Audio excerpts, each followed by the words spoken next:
YCP హయాంలోనే steel plant ప్రైవేటీకరణకు ప్రయత్నిస్తే తాము అడ్డుకున్నామన్నారు డిప్యూటీ సీఎం పవన్. ఈ వ్యాఖ్యలకు జగన్ కౌంటర్ ఇచ్చారు. ప్రైవేటీకరణ అడ్డుకున్నదే వైసీపీ అని స్పష్టం చేశారు. లాస్ట్ టైం కూడా ఇక్కడికి వచ్చాను. నేను ఎంటైర్ యూనియన్స్ తో మాట్లాడాను. నేను ఆ రోజు అందరినీ చేతులు ఎత్తమని అడిగాను.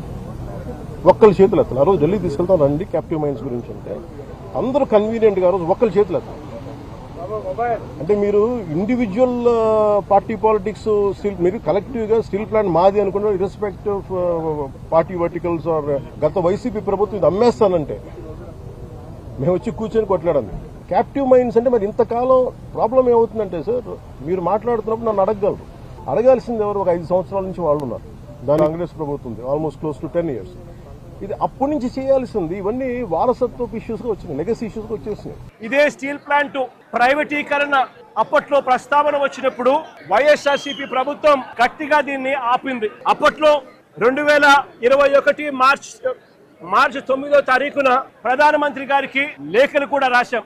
ఎట్టి పరిస్థితిలోనూ స్టీల్ ప్లాంట్ ప్రైవేటైజేషన్ జరగకూడదు, ఈ ప్లాంట్ను నిలబెట్టగలిగే పరిస్థితికి వివరిస్తూ ఏ రకంగా చేస్తే ఈ ప్లాంటు నిలబడగలుగుతుంది అని చెప్పి సలహాలు ఇస్తూ ప్రధానమంత్రి గారికి లేఖ కూడా రాశాం. 2021 మేలో ఏకంగా అసెంబ్లీలో తీర్మానం చేశాం.